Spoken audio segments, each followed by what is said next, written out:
तो जय श्री राम दोस्तों, आप सभी का स्वागत करता हूं आज की एक नई वीडियो के अंदर। आज की वीडियो में हम लोग ऐसी 5 सीक्रेट टिप्स के बारे में बात करने वाले हैं जिनसे आप ना केवल एग्जाम में टॉपर बन पाओगे बल्कि आपका जो रिवीजन करने का टाइम है वो भी बढ़ जाएगा, आपको मेहनत भी कम करनी पड़ेगी और आपका जो जितना भी प्रॉब्लम होता है वो सारी की सारी प्रॉब्लम तो आज की वीडियो में खत्म होने वाली। साथ ही साथ आप आने वाले कुछ दिनों में ऐसा महसूस भी करोगे कि आप टॉपर बन रहे हो और एग्जाम में आपका जो रिजल्ट आने वाला है वो भी काफ़ी ज़्यादा अच्छा होगा। ठीक है, तो सबसे पहले हम बात करते हैं टिप्स के बारे में कि वो जो टिप्स मैं आपको बताने वाला हूँ वो टिप्स कहाँ से आई। तो वो जो टिप्स है वो टॉपर से कुछ सीक्रेट आदतें हैं, ज़्यादा कोई बड़ी चीज़ नहीं है, आप भी उनको नॉर्मली कर सकते हो बिकॉज जो टॉपर होते हैं वो भी एक इंसान ही होते हैं, आप भी इंसान ही हो, तो आप भी उन सीक्रेट टिप्स को आसानी से फॉलो करके खुद भी टॉपर की लिस्ट में आ सकते हो। तो मैं इस वीडियो में बता दूं कि आप लोगों को बस 5 ऐसे सीक्रेट टिप्स के बारे में बताऊंगा जिनसे आपका रिवीजन करने का जो टाइम है वो भी बढ़ जाएगा कुछ इस तरह से। ठीक है, जिससे कि आपका रिवीजन करने का टाइम बढ़ जाएगा और जब आपको सिलेबस कंप्लीट करना है ना, जैसे आप कई बच्चे जो है कई टाइम लगा देते हैं, पूरी साल लगा देते हैं और रिवीजन नहीं कर पाते, तो वो टाइम आपका बचेगा जिससे कि आप ज़्यादा रिवीजन कर पाएंगे, ज़्यादा मार्क्स ले पाएंगे। और कुछ ऐसे मिथ भी बताऊंगा इस वीडियो के अंदर जिनके बारे में आप सुनने के बाद उनको कभी नहीं करेंगे। ठीक है, कुछ ऐसे प्रॉब्लम भी, कुछ ऐसे झूठ भी हैं जो कि हर स्टूडेंट अक्सर करता रहता है। ठीक है, तो सबसे पहले जानते हैं पहली टिप। अच्छा, यहाँ पर देखिए, इसको मैं यहाँ पर हटा देता हूँ, तो यहाँ पर इसको मैंने हटा दिया है और सबसे पहला टिप निकल के आया है टाइम मैनेजमेंट का। अब आपका रूटीन क्या होता है कि सुबह मेरे को इतने बजे उठना है, ठीक है, उसके बाद मेरे को इतने बजे काम, उसके बाद मेरे को 7 बजे तक जो है अपना काम कंप्लीट करना है सारा का सारा, फिर 8 बजे से जो है आप जो है 2 बजे तक स्कूल जाना है। ठीक है, उसके बाद क्या करना है आप लोगों को, वहाँ से आप घर पे आओगे, फिर आपका जो और काम रहेगा, मतलब पूरा आपका रूटीन रहता है पूरे दिन का, फिर आपको ट्यूशन जाना है, मतलब जो भी आपके काम होते हैं। ठीक है, तो इन सब कामों के अंदर एक चीज़ और आपको ऐड करनी है, वो है स्टडी का टाइम टेबल। आपको अगर पढ़ते तो हैं हम स्कूल भी जाते हैं, ट्यूशन भी जाते हैं, फिर भी आप अलग से टाइम टेबल ऐड करने के लिए क्यों कह रहे हैं। देखिए, आपका जो स्कूल है वो आपको बस चैप्टर पढ़ाता है, ठीक है, और जो आपका ट्यूशन है वो आपकी थोड़ी सी हेल्प करता है उन चैप्टर के लिए, लेकिन असली जो पढ़ाई होती है वो आप खुद कर सकते हो। यानी कि जब तक आप खुद से पढ़ना स्टार्ट नहीं करोगे तब तक आप नहीं पढ़ पाओगे, तब तक आपके अच्छे मार्क्स नहीं आ सकते हैं। ठीक है, तो आपको जो है अपनी तरफ से ऐड करना पड़ेगा, शेड्यूल बनाना पड़ेगा टाइम टेबल के लिए। अब वो टाइम टेबल कैसा होना चाहिए, देखिए, सबसे पहले आपको क्या करना है, आपको उस चीज़ को उठाना है जिसको आप कभी नहीं उठा सकते, यानी कि अपनी किताबों को। ठीक है, और उनके अंदर से आपको क्या करना है, 2 इस तरह से टेबल बना लेना है, ठीक है, इस तरह से, एंड यहाँ पर इस तरह से लाइन डाल देना है। फिर यहाँ पे आपको लिखना है क्या, देखिए यहाँ पर आप लोगों को क्या लिखना है, यहाँ लिखना है आप लोगों को इंपॉर्टेंट चैप्टर्स। ठीक है, इंपॉर्टेंट, एंड यहाँ लिखना है आप लोगों को इजी चैप्टर्स। मैं बताता जाऊँगा, अभी आपको थोड़ी बहुत कन्फ्यूजन हो रही होगी, फिर वो सारी कन्फ्यूजन यहाँ से हट जाएगी। ठीक है, सबसे पहले हम जानते हैं इंपॉर्टेंट चैप्टर्स के बारे में, यानी कि इंपॉर्टेंट चैप्टर्स क्या है। इंपॉर्टेंट चैप्टर्स यानी कि वो चैप्टर्स जो कि बहुत ज़्यादा इंपॉर्टेंट है और ज़्यादातर जो आपका एग्जाम में क्वेश्चन पेपर बनता है उन्हीं चैप्टर्स के ऊपर से बनता है, या फिर यूँ कह दो कि आपके एग्जाम में सबसे ज़्यादा नंबर का जो चैप्टर आएंगे वही चैप्टर आपके इस वाले पार्ट के अंदर जाएंगे। और इजी चैप्टर्स वो होंगे जो चैप्टर्स भले आपके एग्जाम में थोड़े कम मार्क्स के आ जाए, लेकिन वो चैप्टर्स आपको बहुत ज़्यादा अच्छे से आते हैं या फिर आपको उन्हें करने में ज़्यादा टाइम नहीं लगेगा। तो यहाँ पे आप समझ गए कि किस तरह से हमें चैप्टर्स को डिवाइड करना है, 2 भागों में कर देना। अब प्रॉब्लम क्या है, अब देखो, मज़े की बात क्या, प्रॉब्लम नहीं, मज़े की बात है कि जो आपका इंपॉर्टेंट चैप्टर्स है ना वो इजी चैप्टर्स में भी जा सकता है। यानी कि ऐसे हो सकता है कि ऐसे कुछ इंपॉर्टेंट चैप्टर्स होंगे जो कि इंपॉर्टेंट भी होंगे और आपके लिए ईजी भी होंगे। ठीक है, और जो ईजी चैप्टर्स हैं हो सकता है वही इंपॉर्टेंट में भी चले जाए, मतलब समझ रहे हो, तो ये आपको यहाँ पे बेनिफिट हो सकता है। लेकिन ये मुश्किल है, होगा कि नहीं होगा वो आपको खुद से तय करना पड़ेगा। ठीक है, फिर उसके बाद कैसे पता चलेगा कि कौन से चैप्टर्स इंपॉर्टेंट है, कौन से चैप्टर्स ईजी हैं। अब हम जानते हैं सबसे पहले ईजी कैसे पता चलेगा। देखिए, जो चैप्टर्स आपको करने में आसान लग रहे हैं, जो चैप्टर छोटे हैं, आसान है, आप उन्हें इस कैटेगरी के अंदर डाल दिए। अब इंपॉर्टेंट चैप्टर्स हमें कैसे पता चलेंगे, इंपॉर्टेंट चैप्टर्स जैसे कि मैं एग्जांपल के लिए बात करता हूँ एआई की। एआई यानी कि आर्टिफिशियल इंटेलिजेंस, ये जिस टाइम के अंदर आप अभी रह रहे हो, इस टाइम में अगर मैं कुछ साल पहले जाऊँ तो उस टाइम पर इतना टेक्नोलॉजी का जो ज़माना है आज, उस टाइम पर वो नहीं था। पर अगर आज के टाइम पर आप बात करोगे तो आज के टाइम पे एआई टेक्नोलॉजी आ चुकी है, जिसकी वजह से आप जो है एआई की पावर के जरिए बहुत कुछ पता लगा सकते हो। आपको पता है, आप एआई की मदद से पूछ सकते हो कि what are the important chapters of class 10th या फिर क्लास 12 और कोई भी अपना सब्जेक्ट बता सकते हो। ठीक है, किस सब्जेक्ट के बारे में आपको क्या क्या करना है, तो आप चाहो तो क्रोम ब्राउजर पे जाना, वहाँ पे सर्च करना ChatGPT.ai, फिर वहाँ पे जाकर के ChatGPT 4 मत कर लेना, वो प्रो में आता है। ठीक है, फ्री वाला ChatGPT आप यूज़ कर सकते हो, वहाँ पे जाके आप अपनी क्लास का NCERT नाम देकर के सजेस्ट कर सकते हो कि मुझे बताओ कि इंपॉर्टेंट चैप्टर्स कौन से हैं इस सब्जेक्ट के अंदर, और अपनी क्लास बता देना। ठीक है, CBSE हो तो CBSE, नहीं तो अगर कोई गवर्नमेंट स्कूल में हो तो वो आप बता सकते हो। फिर वहाँ पे वो आपको कुछ चैप्टर्स बताएगा जो कि इंपॉर्टेंट चैप्टर्स होंगे। नहीं तो व्हाट्सएप के अंदर मेटा AI नाम से एक ऐप, मतलब एक ऑप्शन आता है, वहाँ पे भी जाकर के आप इसे पूछ सकते हो। तो आप समझ गए कि इंपॉर्टेंट चैप्टर्स कौन कौन से हैं। अब एक तरीका और इंपॉर्टेंट चैप्टर्स को पता लगाने कि कौन कौन से चैप्टर्स इंपॉर्टेंट होते हैं। अगर आप मान लो ट्यूशन जाते हो तो आपके लिए और भी ज़्यादा आसान हो जाएगा। ठीक है, आप अपने ट्यूशन और टीचर से पूछ सकते हो कि सर कौन से चैप्टर्स इंपॉर्टेंट चैप्टर्स हैं, कौन से चैप्टर्स ज़रूरी चैप्टर्स हैं जो कि ज़्यादातर एग्जाम्स के अंदर आते हैं। पर मुझे पता है आप में से बहुत सारे बच्चे ऐसे होंगे जो कि ट्यूशन नहीं जाते होंगे, तो वो क्या कर सकते हैं, आप लोग जाना गूगल पर एंड गूगल पर जाकर के आपको पिछले 5 साल तक के जो क्वेश्चन पेपर होंगे उनके अंदर आपको देखना है कि जो ज़्यादातर क्वेश्चन आए वो किस चैप्टर के अंदर से आए हैं। तो वही जो चैप्टर्स होंगे जो कॉमनली होंगे, यानी कि जैसे कि आप पिछले साल के पेपर में गए जो कि था 2023 से 24 तक का, इस पेपर के अंदर जब आप गए, मान लो क्लास 10 के साइंस में गए, तो उस टाइम पे जितने भी क्वेश्चन थे ना उनमें से ज़्यादातर क्वेश्चन मान लो पहले चैप्टर क्या है, फिजिक्स का पहला चैप्टर है जो उसके अंदर से आए। फिर आप गए उससे भी पिछले साल के क्वेश्चन पेपर जो कि था 23 वाला, ठीक है, इस वाले के अंदर गए, वहाँ पे भी वही क्वेश्चंस आपको दिख गए उसी चैप्टर के। फिर आप मतलब जरूरी नहीं है सेम क्वेश्चन देखिए, वही अगर उसी सब्जेक्ट से रिलेटेड क्वेश्चन अगर आपको मिल जाते हैं बार बार, पिछले 5 साल तक क्या क्वेश्चन पेपर देख लेना, तो वही आपका इंपॉर्टेंट चैप्टर होगा, तो उसको आपको इस कैटेगरी के अंदर डालना है। फिर कई बार क्या होगा, आपको पता चलेगा कि जो इंपॉर्टेंट चैप्टर है इसके अंदर से कई सारे चैप्टर्स, इसके अंदर से कई सारे ऐसे चैप्टर्स हैं जो कि आपके इस वाली कैटेगरी के अंदर भी आते हैं, मतलब समझ रहे हो। तो ये सारी चीज़ जो है आप इस तरह से डिवाइड कर सकते हो। और जो है पहला पॉइंट आप लोगों का यहाँ पे क्लियर हो गया कि टाइम मैनेजमेंट कैसे करना है। अभी तक ऐसा सोचना भी मत, ये क्लियर हो गया।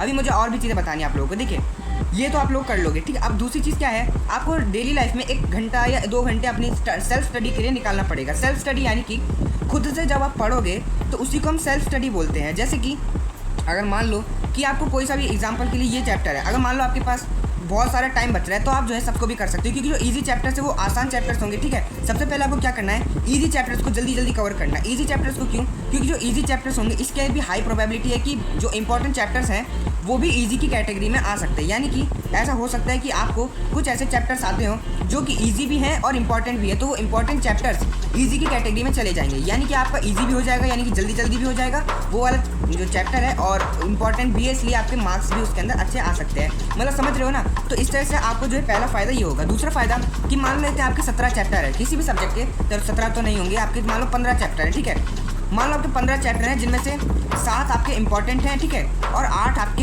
इजी चैप्टर्स हैं, ठीक है। 8 इजी हैं और 7 इंपॉर्टेंट है, जिनमें से आपको पता चला कि 7 जो इंपॉर्टेंट है इनके अंदर से भी 2 चैप्टर्स ऐसे हैं जो इंपॉर्टेंट भी हैं और ईजी भी हैं।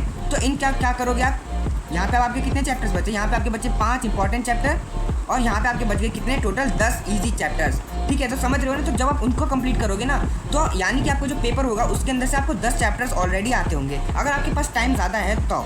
वरना आप क्या कर सकते हो, आपके जो थोड़े से इंपॉर्टेंट चैप्टर्स हैं आप उनको भी थोड़ा ज़्यादा टाइम दे सकते हो, ठीक है। तो ये चीज़ क्या कैसे करना है इसके लिए मैं आपको ज़्यादा नहीं कहूँगा, क्योंकि सब कंफ्यूज हो जाओगे। और ये जो मैंने आपको पॉइंट बताया ना, मैं आपको बस इतना ही बताना चाहता हूँ। बाकी का जो भी आपको करना है कि पहला इंपॉर्टेंट चैप्टर करना है या ईजी करना है, या फिर मुझे लग रहा है कि इसके अंदर से आ सकता है या इसके अंदर से आ सकता है, या फिर मुझे ये वाला अच्छे से आता है या ये वाला अच्छे से आता है ना। तो ये सारी चीज़ें जो आपको अपने दिमाग से देखनी पड़ेंगी कि आपको कौन से चैप्टर अच्छे से आते हैं, कौन से चैप्टर इंपॉर्टेंट है आपके लिए भी, मतलब आपके लिए भी और आपके एग्जाम के लिए भी। और वो जो चैप्टर इंपॉर्टेंट है, क्या उन चैप्टर के बारे में आपको कुछ आता है, अगर आता है ना, थोड़ा बहुत भी आता है, तो उसे फटाफट ईजी की कैटेगरी में डाल दो और उसको कंप्लीट करने लग जाओ, ठीक है। और जो मतलब थोड़े बहुत कम है, जो आपके चैप्टर थोड़े कमज़ोर है या फिर इंपॉर्टेंट है, उसे आप इस कैटेगरी के अंदर डाल दो, ठीक है। इस कैटेगरी के अंदर डाल दो, इंपॉर्टेंट कैटेगरी के अंदर आप उन चैप्टर्स को डाल दो जो कि आपके इंपॉर्टेंट है, ठीक है। चलिए आप ये चीज़ आप समझ गए, यानी कि आपको डेली का 1 घंटा या 2 घंटा इसको पढ़ना है। और कैसे पढ़ना है पता है, जब आप एग्जाम हॉल के अंदर जाते हो तो जिस तरह से आपको पूरा फोकस अपने क्वेश्चन पेपर के ऊपर रहता है, तब आप क्या सोचते हो कि ये क्वेश्चन तो हमने पढ़ा ही नहीं था, क्योंकि उस टाइम पे आप उसे इतने ज़्यादा ध्यान से पढ़ लेते हो ना कि आपको लगता है कि वो क्वेश्चन तो मैंने पढ़ा ही नहीं था। तो उस टाइम पे आपकी जो फोकस पावर होती है ना, वो काफ़ी ज़्यादा बढ़ जाती है। तो उसी फोकस पावर को ज़रा लो और फटाफट से इन चैप्टर्स को यहाँ पे कवर करने लग जाओ। तो इससे क्या होगा, आपका जो टाइम है वो बचेगा। आप कहोगे ये जो इतने सारे चैप्टर्स हम इनको कैसे करेंगे, इसके लिए तो बहुत सारा टाइम चाहिए रहेगा। और हम चाहते हैं कि जो चैप्टर्स हैं जल्दी से जल्दी कवर हो जाए, ताकि हमें रिवीजन करने के लिए बहुत सारा टाइम भी मिल जाए और हम एग्जाम के अंदर ज़्यादा से ज़्यादा स्कोर कर सकें। तो ये चीज़ कैसे होगी, ये चीज़ मैं आपको अगले पॉइंट्स के अंदर बताता चलूँगा, ठीक है। तो पहले पॉइंट के लिए आप लोगों को वीडियो को लाइक कर देना है, ठीक है। एंड वीडियो को लाइक कर देना और कमेंट में जाकर के कह देना कि आप लोग जो है इस पॉइंट को ज़रूर से फॉलो करोगे, ठीक है। चलिए दूसरा पॉइंट ज़रा देख लेते हैं। दूसरा पॉइंट क्या कहता है हमारा, दूसरा पॉइंट हमारा है, हट जा,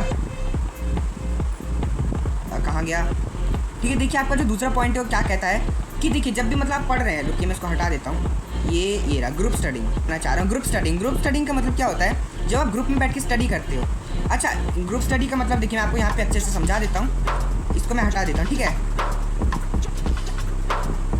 तो देखिए ग्रुप स्टडी का मतलब होता है आपके जो फ्रेंड्स हैं या फिर आपका मतलब कोई भी भाई बहन है, तो आप क्या कर सकते हो, उनके साथ बैठ करके स्टडी कर सकते हो। अभी कैसे होगा, देखिए ये चीज़ जो है काफ़ी ज़्यादा इफेक्टिव चीज़ है। इससे क्या होगा मैं आपको अच्छे से समझाता हूँ। मान लेते हैं कि कोई चैप्टर है, वो आपको या तो आ ही नहीं रहा है या फिर बहुत अच्छे से आता है, ये तो आ ही नहीं रहा है या फिर बहुत ज़्यादा अच्छे से आता है। तो आप क्या करो, उस चैप्टर को अपने 3-4 या 2-3 भी दोस्त हैं ना, अगर आपके 2-3 दोस्त हैं तो उनके बीच में बैठ करके उस चैप्टर के बारे में डिस्कस करो। बस इतना करना है, ज़्यादा नहीं करना। उस चैप्टर का लो और अपने फ्रेंड्स के बीच में बैठ करके जो है आप उस चैप्टर के बारे में डिस्कस करो।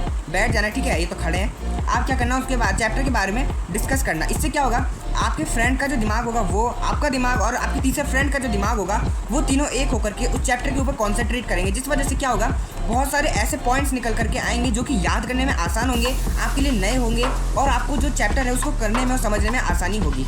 और साथ ही साथ आपने कभी भी खुद से नोटिस किया होगा कि जब आप मतलब इस तरह से पढ़ते हो, ये देखो ये समझ आ रहा है ना, ये देखो ये समझ आ रहा है, इसको हमने ऐसे करा वैसे करा। तो कई बार क्या होता है, जब ऐसे पढ़ते हो ना, तो ऐसे पढ़ते पढ़ते आपको बहुत सारे ऐसे आइडिया भी मिल जाते हैं जो कि आपको जब नहीं मिल रहे थे, जब आपने मुंह बंद करके से पढ़ा था। तो जब आप पढ़ते हो, खुद को भी पढ़ा लो। अगर मान लो आपके पास कोई नहीं भी है, कोई फ्रेंड नहीं है, कोई भी दोस्त नहीं है, तो उस कंडीशन में आप क्या करोगे, चैप्टर को लो और अपने आप से डिस्कस करो कि ये जो चीज़ लिखी है ना, इसका मतलब ये होता है, ये जो लाइन लिखी है इसका मतलब ये होता है, ये जो चीज़ लिखी है इसे को इसलिए लिखा है, ये जो शब्द है ना इसका मतलब ये होता है, इसके और भी मतलब होता है, इसका एग्जाम्पल ये, इसका मतलब ये। इस तरह से आप अपने आप को समझाओ, अपने आप को अच्छा प्रिपेयर करो, अपने आप को बार बार उस चीज़ के एग्जांपल्स दो, अपने आप को बार बार उस चीज़ के बारे में समझाओ। ताकि क्या होगा, इससे ना जब आप ऐसा करोगे तो आपको बहुत सारे, कई बार आपको ऐसे आइडियाज़ मिल जाएंगे जिन आइडियाज़ के ज़रिए आपको लगेगा कि आई एम द जीनियस। आप ना उन जो आपके क्वेश्चंस होंगे ना, उनको ज़्यादा अच्छे से कर पाओगे और बाद में जब टेस्ट होगा, आपका जो एग्ज़ाम होगा, उसके अंदर आपका जो मार्क्स बढ़ेंगे, उसके अंदर भी ये चीज़ काफ़ी ज़्यादा इफेक्टिव होगी, ठीक है। तो दूसरा जो पॉइंट है, मेरा भी पर्सनल फेवरेट पॉइंट है, ठीक है। इसे मैं भी अक्सर फॉलो करता हूँ। अगर कोई नहीं भी सुने ना, तो ज़बरदस्ती पकड़ के सुनाओ, ठीक है। और अगर फिर भी कोई नहीं सुने तो कोई नहीं, आप अपने आप को बता सकते हो, ठीक है। जब अकेले मतलब सेल्फ स्टडी करोगे ना, देखो मैंने आपको इसीलिए सीक्वेंस वाइज लिखा है। जब आप टाइम मैनेजमेंट करोगे, जब आप सेल्फ स्टडी करोगे, तो उस टाइम पे आप ये पॉइंट अपने ऊपर अप्लाई कर सकते हो, ठीक है। तो ये दूसरा पॉइंट आपकी समझ में आ गया। ये पॉइंट मेरा ज़्यादा फेवरेट पॉइंट है, इसलिए आपको अच्छे से बता चुका हूँ, ठीक है। चलिए अब बात करते हैं हम लोग अपने थर्ड पॉइंट। अरे क्या हो गया, मैंने पहले हटा दी। कोई थर्ड पॉइंट के बारे में कि चैप्टर्स को समझना है, ना कि रटना है, ठीक है।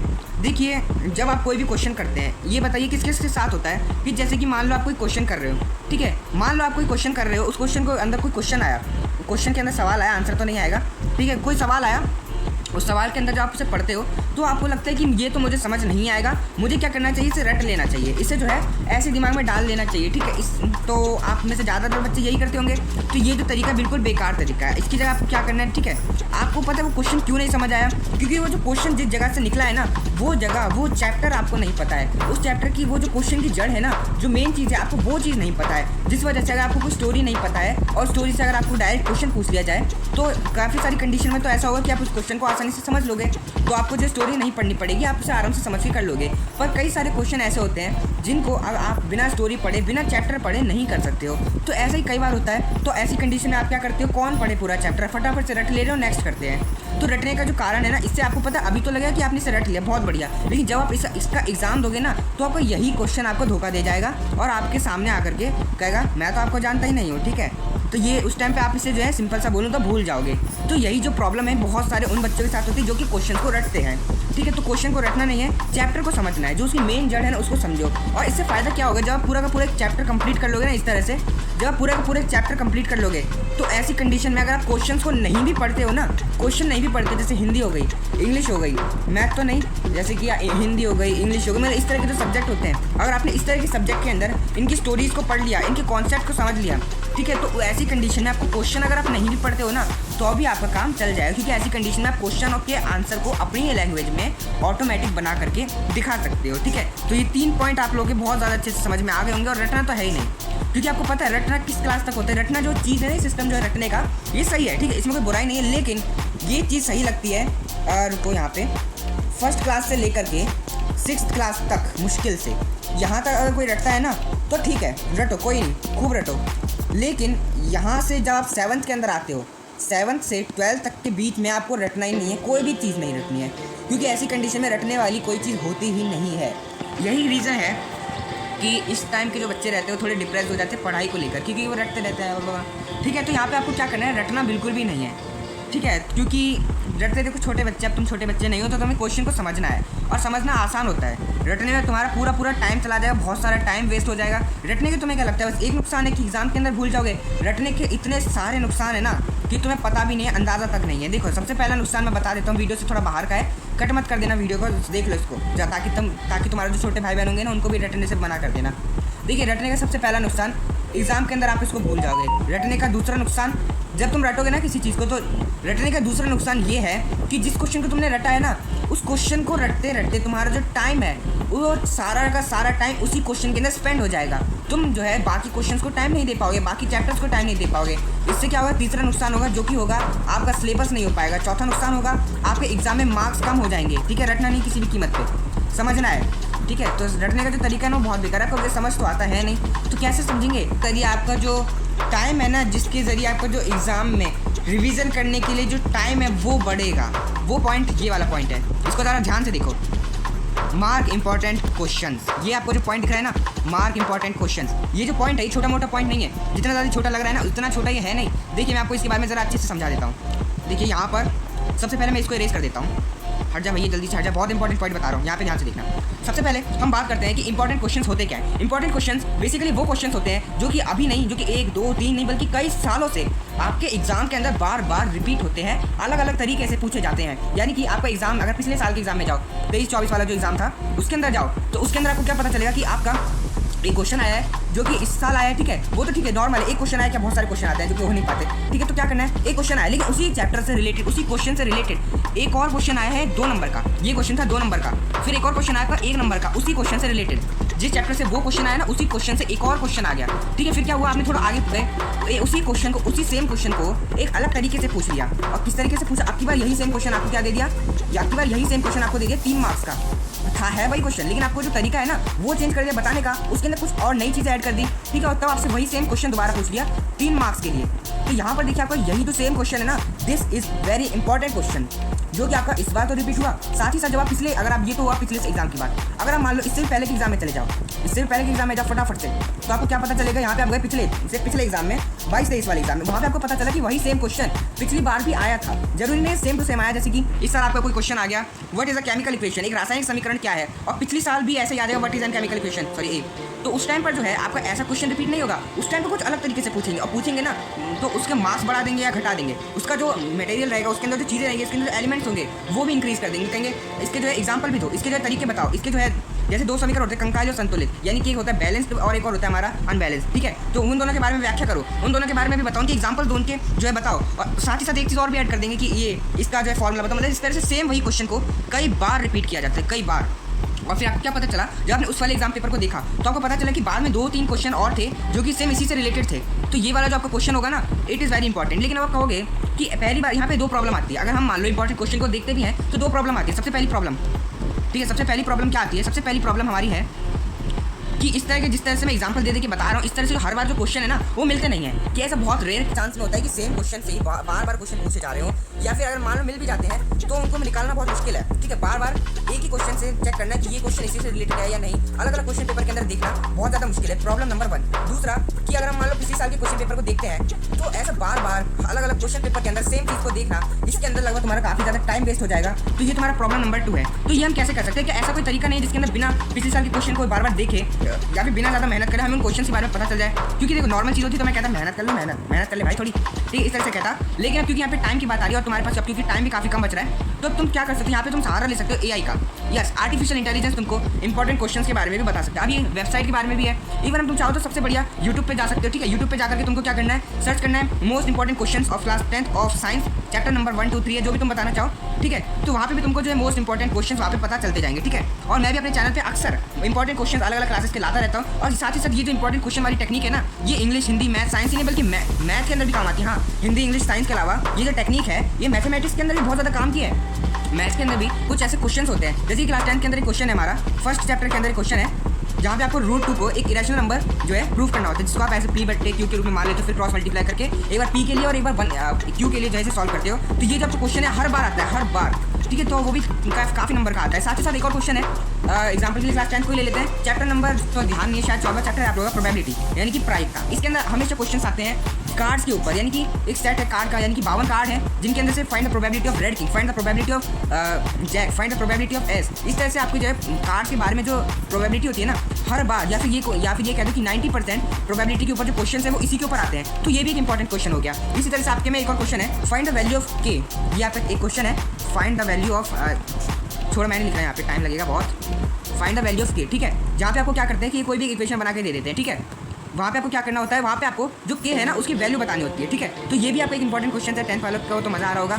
काफ़ी सारे एग्जाम इंपॉर्टेंट क्वेश्चन बता दिए मैंने, ठीक है। और भी बहुत सारे इंपॉर्टेंट क्वेश्चन अगर आप चाहते हो उसके ऊपर वीडियो लेकर आओ तो कमेंट में बता देना, ठीक है। तुम लोग कमेंट भी नहीं करते हो, मुझे पता कैसे चलेगा, ठीक है। यहाँ पर देखिए तुम्हारे मैंने कितने पॉइंट्स बता दिए, यहाँ पे मैंने 4 पॉइंट्स बता दिए है ना। 5वां पॉइंट यही है, सिंपल सा, solve previous year question paper, यानी कि पिछले साल के जो क्वेश्चन पेपर होते हैं उनको सॉल्व करो। अब ये जो 4 से 5 है ना, इसका मतलब क्या, देखो मैं समझाता हूँ।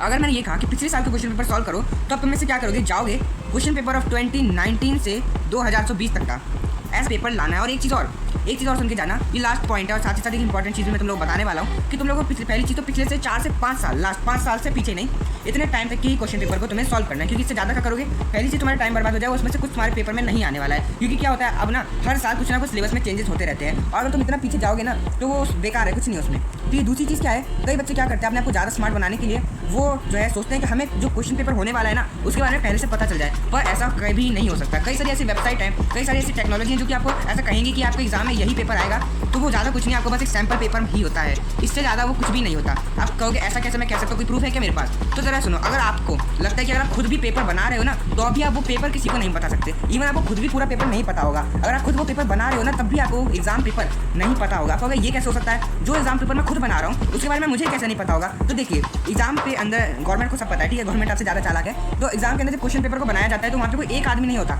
सेम एक ही क्वेश्चन पेपर को बनाने के लिए एक से ज़्यादा या फिर कई सारे लोगों को रखा जाता है, और उस क्वेश्चन पेपर को काफ़ी सारे पार्ट्स के अंदर डिवाइड कर दिया जाता है, जहाँ पे हर पार्ट को अलग अलग तरह से लोग बनाते हैं। यानी कि जैसे कि मान लो कि साइंस का पेपर है, उसके अंदर से थोड़ा सा पार्ट दे दे केमिस्ट्री का किसी और टीचर को बनाने के लिए, थोड़ा सा पार्ट दे दे फिजिक्स का किसी दूसरे टीचर को बनाने के लिए। और ये जो चैप्टर होते हैं ना, ये जो तुम्हें जैसे कि फिजिक्स केमिस्ट्री हो गई, इसके अंदर जो चैप्टर्स होते हैं उन्हें भी बांट दिया जाता है कि तुम्हें पहले और दूसरे चैप्टर के बीच के ही क्वेश्चन निकालने हैं, तुम्हें तीसरे और चौथे के बीच के निकालने, यानी कि सारे टीचर्स को मिलाया जाए तब जाके पूरा क्वेश्चन पेपर बनता है। इससे और यानी कि सबके थोड़े थोड़े क्वेश्चन मिला करके एक पूरा क्वेश्चन पेपर बनता है, और जिसे आपके स्कूल में भी कब भेजा जाता है, जिस दिन आपका एग्जाम पेपर होता है। जिस दिन मान लो आपका 2 तारीख को एग्जाम का जो है मान लो पेपर है, ठीक है, मान लो फाइनल पेपर है 2 तारीख को, ये मैंने क्या लिख दिया था, ठीक है, मान लेते हैं। तो उस कंडीशन में क्या होगा, जिस दिन आपका पेपर होगा सेम उसी टाइम पर या उसी दिन आपका जो क्वेश्चन पेपर है वो भेजा जाएगा। एक रात या एक दिन पहले भी आपको क्वेश्चन पेपर नहीं भेजा जाता। तो आप खुद ही सोचो, जो क्वेश्चन पेपर खुद बना रहा है, अगर उसको खुद नहीं पता तो कोई भी वेबसाइट या AI टेक्नोलॉजी आपको भला कैसे क्वेश्चन पेपर बना करके दे सकती है, या कुछ सोच सकते हो, ठीक है। दूसरी चीज़ मैं आपको बताना चाहता हूँ कि आप जो है AI का यूज़ कर सकते हो अपने इंपॉर्टेंट क्वेश्चन और इंपॉर्टेंट टॉपिक्स को कवर अप करने के लिए। तो चलिए फटाफट से समरी कर लेते हैं वीडियो का। एंड सबसे पहला पॉइंट है टाइम मैनेजमेंट, ठीक है। दूसरा पॉइंट था हमारा ग्रुप स्टडिंग, यानी कि ग्रुप के अंदर पढ़ना, यानी कि 4-5 बच्चों को बिठाओ, खूब पढ़ो आराम से, फिर एक चैप्टर को समझना, ठीक है। नेक्स्ट पॉइंट है हमारा मार्क इंपॉर्टेंट क्वेश्चन, यानी कि जो इंपॉर्टेंट आपके क्वेश्चन है उनको आप जो है मार्क्स करके रखो, यानी कि मार्क करके रखो, ठीक है, उसमें कोई प्रॉब्लम नहीं है, मार्क कर देना आराम से या हाईलाइट कर देना। और लास्ट पॉइंट है solve previous year question paper. इससे क्या होगा, इससे ना आपके 2 फायदे होंगे। पहला तो होगा कि आपको पता चलेगा कि कौन कौन से चैप्टर्स और टॉपिक्स और क्वेश्चंस इंपॉर्टेंट है। दूसरा फायदा ये होगा आपको पता चल जाएगा कि आप कितने पानी में हो, ठीक है। यानी कि आप जो है आपका जो क्वेश्चन पेपर सॉल्व हो जाए ना, तो आप क्या करना है, उस क्वेश्चन पेपर की जो आंसर की होती है ना, आंसर की समझते हो, जो जैसे कि बोर्ड का पेपर है, जैसे 10th का 12th का पेपर है, तो उसके अंदर जो टीचर होते हैं जो आपका क्वेश्चन पेपर चेक करते हैं, उनके पास एक सॉल्व क्वेश्चन पेपर होता है जिसे हम बोलते हैं आंसर की। उसके अंदर जो है सबके आंसर लिखे हुए होते हैं। तो आपको जब पिछले साल के आप क्वेश्चन पेपर सॉल्व करोगे तो आपको वो आंसर की भी दी जाएगी, आप डाउनलोड कर लेना PDF वगैरह उसका, ठीक है। तो आप क्या कर सकते हो, उस आंसर की के अंदर अपने मार्क्स को जो है कैलकुलेट कर सकते हो कि आपकी कितनी परसेंटेज बनी है। और चीटिंग नहीं करना, इससे आपको पता चलेगा कि आपके 60% बन रहे हैं, ठीक है, या फिर 70% बन रहे हैं। और ध्यान रखना, जितने आपकी यहाँ बनेंगे, मान लो यहाँ 80% बन रहे हैं ना, तो जब आपको रियल में फाइनल असली का पेपर होगा ना, तो आपके 85% मार्क्स बनेंगे, समझ रहे हो। अगर इस वाले पेपर में प्रीवियस ईयर के पेपर में अगर 80% बना पा रहे हो, तो जो आपका फाइनल पेपर होगा उसमें आपके 85 बनेंगे। और अगर आपने पिछले क्वेश्चन पेपर में 85 बना दिया, यानी कि आपकी 90% मार्क्स बनने ही बनने हैं, ये गारंटी है, ठीक है। तो ये चीज़ आपको जो है काम आएगी। एंड इसी इंपॉर्टेंट बातों के लिए हमारे चैनल को सब्सक्राइब कर देना, क्योंकि ऐसी बहुत सारी वीडियोस हम अपने चैनल पर लाते रहते हैं, ठीक है। और ये जो वीडियो है अपने फ्रेंड्स के पास भी शेयर जरूर कर देना। चलिए, जय श्री राम।